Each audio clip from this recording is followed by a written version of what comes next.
Conjuring, the performance of tricks which are seemingly magical, typically involving sleight of hand. A conjuring trick. Filmmaking itself is conjuring. We give films permission to live through us and vice versa. We live through films. We're tricked by movies. We give cinema permission to infest our lives. Ghosts are static, demons are dynamic. The Conjuring is possibly everything I could ever want in a horror movie. James Wan is an extremely good filmmaker. The Conjuring is visceral. I wince and jump and squirm uncomfortably. The curiously morbid elation of fear and surprise takes control of me. James Wan is a very particular master. His characters, his heroes, the Warrens, offer deconstructionist courses and lectures, filmic educators in their own right. I don't like descriptives like flawless, but I have to admit, The Conjuring, so far as I'm concerned, is a flawlessly composed horror film. In fact, we see many instances here that are beyond meta, that are going beyond the heights, the boundaries of postmodern horror films. This film focuses on the parents, a traditional family, and the effects of a haunting, or in a more postmodern approach, the effects of outside media influences, the permission that we give films to control our lives. The music of this film doesn't just swell, it consumes. And Wan is always alert. He's always available. He's probably the most available filmmaker working today. And I don't mean like available as in you can hire him immediately. I don't mean anything hyper literal like that. I mean, he is an available source when you are watching the films that he makes. Like when you are watching The Conjuring, you're always aware of the compositional process. Keyword process. The composition is so deliberately ornate, yet never overcomposed. It's rich. The Warrens have a collection of morbid artifacts, could be seen as cursed Hollywood memorabilia. This is a film of jump scares, spatial impossibilities, architectural dishonesties. It's clever, absorbing, it's peak entertainment. In one of a seemingly endless assortment of beautifully executed sequences, we see them set up for basically a ghost hunting. They set up their ghost hunting equipment all throughout the Perrins' house. And my God, it is completely reminiscent of setting up for a film shoot, essentially, setting up the cameras, setting up everything they would need to capture, harness, and manipulate a moment into something that is spectral, right? And the cast is phenomenal here. Lily Taylor is still a gift. I've always been a huge fan of her work. Patrick Wilson is extremely committed. The conviction that he would deliver some of these rather outlandish lines in, it's just so gripping. And Vera Farmiga, wow. An eternal crush, right? She's completely gorgeous, and she has just as much conviction and commitment, but with a bit more sensitivity than Patrick Wilson brought to the role. Patrick Wilson is also he also gives an incredibly tender performance, but I would call him tender and call Lorraine Warren's characterization as sensitive, hypersensitive. So hypersensitive, it's clairvoyant. The purposes of her character. The Conjuring is just such an incredible film. James Wan is a filmmaker of an almost unreal talent. The Conjuring can be viewed as one of the best films about movie making ever. In fact, it's such a great film about the filmmaking process that it's not hyper-literally about the filmmaking process. This is a meta-analysis. This is a postmodern reading of the film, and I can't view it any differently. Of course, it's a horrifying film. That's because films are horrifying. That's because we allow films to influence us so much. We allow films to be part of our culture. Hell, we allow films to define our culture, largely. We allow films to define what we are attracted to, what we are afraid of, and what we long for, what we dream of, those things, those long-harbored wants of ours. Um, we allow films to feed on our insecurities. We allow films to possess us. And The Conjuring is incredibly aware of that. It's aware of that for its entire runtime. It's aware of its sleight of hand trickery. It's aware of its gags. It's aware that films are unreliable. That the filmmakers are excellent liars. That's why there are so many jump scares. That's why there are so many spatial, physical impossibilities, right? Like, you would build this hallway a certain way, and then you would do a tracking shot, and we would follow this person down a hallway. It's kind of Kubrickian in this sense, if you think of The Shining and all the spatial impossibilities in that film. So we follow a character down a hallway in a long tracking shot, and sure, it works stylistically, it sets a great amount of atmosphere, and it does a bit amount of showcasing of the incredible compositional qualities of James Wan, but that's like the surface reason for this tracking shot. The main reason is that, without knowing it, we are being shown a geography of a hallway, a geography of a house, only so that it can completely rescind that, only so that it can completely betray our trust, build a separate hallway for a very specific fright, for a very specific scare. Films themselves, you can't trust them. We see one character appear face forward, you approach that character head on, and the character appears at the side within the same shot. James Wan is showcasing just how untrustworthy all films are, and that we allow them to be that way, and that we prefer them that way. We prefer gothic unrealism to anything that is morbidly realistic. That we give films permission that we don't grant any other kind of thing. We grant films permission to be beyond contrived. We grant films permission to be brazenly dishonest and cruel. The thing is, James Wan is an incredibly fun director, an incredibly fun filmmaker, has so much energy. The Conjuring is such an energetic film. I'm in love with its composition. I'm mostly in love with James Wan's personality that is seeping through, that is seamless, that is absorbing through The Conjuring, which I think is his ultimate masterpiece. His personality is seeping through, and it's energetic. So yes, films possess us. Films infest our lives. This is true. This is absolutely true. But there's a reason that we let it. There's a reason that we want films to do that. There's a reason that films occupy such a massive space in the zeitgeist, in our shared ethos. There's a reason for it, and it's because lies are necessary. It's because trickery is necessary. Because human beings, as curious creatures, really like being tricked more than they like figuring out the answer to a mystery. James Wan is such an interesting filmmaker for me. He's commercial, of course. But whoever rails against commercial filmmakers simply for the fact that their products their films are accessible to mainstream audiences, if you attack a filmmaker for being palatable, that's insanely dumb. That is so stupid. Horror movies like these are very interesting because you look at the films of past decades that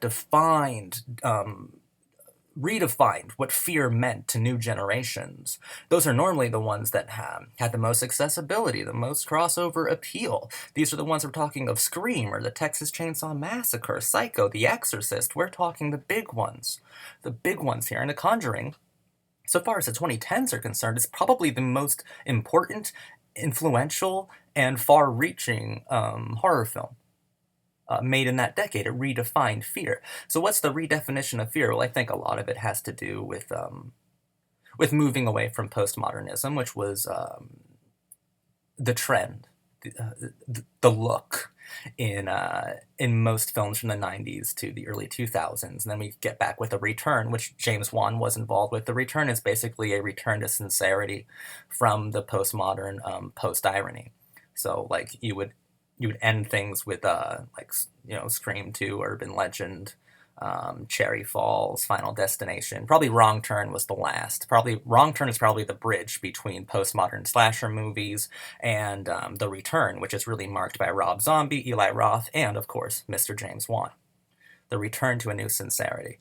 But unlike these other filmmakers, James Wan isn't comfortable just paying a thankless lip service to sincerity. There's more to uncover. You can use the tools of postmodernism to reclaim what sincerity means within horror. Because sincerity isn't homage, sincerity isn't tribute, sincerity is uncharted. Sincerity is new and it's wild, and it should feel both familiar and intensely alien. And that's what The Conjuring is. So in The Conjuring, we are entering into a new sincerity. It's something that feels familiar, yet intensely strange as well. Reclaiming the traditional American family, reclaiming the idea of family, reclaiming the idea that God and the devil do exist, and that you have a choice between the two. And yet, we are very smart. Audiences are smart. We are aware of composition. We do like to point out fraudulent forms of composition. We like being lied to. We just don't like bad liars. And thankfully, James Wan is a superb liar, a masterful liar, because it gives us a film in which we are always conscious of the filmmaking process. Once again, keyword on process, because this is a film about process, about the process of conjuring. So he gives us a film where you're always aware of the filmmaking process in its most dynamic form, in that it's always unfolding and happening, and you're always there, and it's always the process is always available to you to view and decipher. The process is always there. So how do films scare you when everyone knows that you're watching a film? When people stop getting lost in the film, how do films scare you again? By having you get lost in the composition, by having you actively get lost in the active participation of its composition, because you're always aware that the film is being composed. You're always aware that there is a deliberate sense of composition, a moving, energetic composition. The sound editing. You're always aware that things have been tampered with, things have been modified, improved, and that you've been given mostly untruths to work with. You're always aware of the composition. Or else Wan's camera wouldn't be so relentlessly acrobatic. It wouldn't be like this. So somehow James Wan figured out how to make his audience self-aware and aware of the fact of filmmaking, aware of the process of filmmaking, and has gotten you to be scared, has compelled fear out of you, all the while not absorbing you into the film. He's somehow found fear through deliberately distancing the audience from being immersed inside the film itself, because you're always aware of the impressive, technical, dazzling trickery that is going on in this film. You're always aware of it. So somehow you are scared of this film, even though you're completely aware that this is a film. It's the ultimate postmodern scare. He doesn't even need to deconstruct anything. He doesn't even have to realign or repurpose things. It's simply a magician with a rabbit in his hat, letting you try on the hat first. It's kind of incredible. It's kind of remarkable. James Wan is someone who is really just blowing me away. The Conjuring blew me away. And don't let any of my, don't let me waxing poetic take away from the fact that this film is pretty terrifying. This film is very scary. Even just viewing it on the nose as a film about a haunted house, which does have a bit in common with the original Amityville Horror, a film that I absolutely love, and films of that ilk. So it does have a bit of the old return, but it's not about paying homage or attributing something. It's about making something your own. Horror movies haven't gone here. Horror movies never went this far before. Not compositionally, not deliberately, not this elegantly. Like I said, I hate using descriptives like flawless, but motherfucker, this James Wan, The Conjuring, he gave us flawless filmmaking, flawless horror movie filmmaking. He absolutely did. I just got back from, I go to Savannah a lot, multiple times a year. I'm actually really interested in the paranormal. I like going on little ghost adventures, going to haunted cemeteries, haunted houses, especially in the South, especially in Savannah, probably America's most spectral city. Um, I do have a soft spot for ghost stories. I really like them. I really find myself getting involved with ghost stories, probably more than I should, but that's fine. It happens to a lot of different people. I'm far from alone. I love the aesthetics, the atmospherics of ghost stories, especially haunted house films. I really like them. Uh, the Conjuring really captures all of my morbid fascinations quite beautifully. It really does. And the true life story of Ed and Lorraine Warren. I've been fascinated by this couple for an extremely long time. They're really interesting to study, to read about, and I don't know. They're kind of like couple goals as well. You can always wish to be like Ed and Lorraine as kind of like a gothic couple goal. I really like them. I think they're actually photogenic, and Patrick and Vera really played them with such a large amount of dignity, and James Wan afforded these characters such an enormous amount of integrity, and you don't normally see that, especially from people who have kind of been dragged through the mud as much as the Warrens have been. Uh, Audiences love when a capable director affords legitimacy to skeptics. We all love that, actually. That's one of the best parts of horror movie filmmaking, is that the skeptics are right. This film, James Wan, his films have been described to me as roller coasters. You can definitely see that. They're roller coasters with bite. They're roller coasters with so much substance. James Wan is a modern master. James Wan is frighteningly good. Frighteningly fucking good. I'm very, very, very impressed by his work, by his filmic language. I'm completely affected. I think he's just awesome, absolutely wonderful. And The Conjuring is, well, yeah, it's a modern masterpiece. No question, no doubt about it in my mind that it's probably the most important horror film since Scream. In fact, I've never made a grandiose statement with more confidence than that. The Conjuring is one of the most important horror films ever made. And it's probably the most beautifully developed and designed one out of all of them. It's incredible to watch. I've always found haunted house movies kind of romantic. I mean, outside of The Shining, a good amount of them are about a rekindling passion, uh, about couples coming closer together after a terrifying strain on their relationship. The Conjuring astounds me, The Conjuring astonishes me, and The Conjuring is one of my favorite films ever. Conjuring. The performance of tricks, which are seemingly magical, typically involving sleight of hand. A conjuring trick. Magic, illusion, dexterity, deception, hocus pocus. Filmmaking itself is conjuring. We give films permission to live through us, and vice versa. We live through films. We are tricked by movies. We give cinema permission to infest our lives. My name's Zachary. This has been Film Lovers Are Sick People, and I'm gonna blame the movies.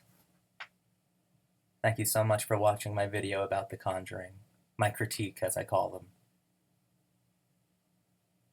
Beautiful, brilliant, flawless. Beautiful work, James Wan. Fucking beautiful work, man.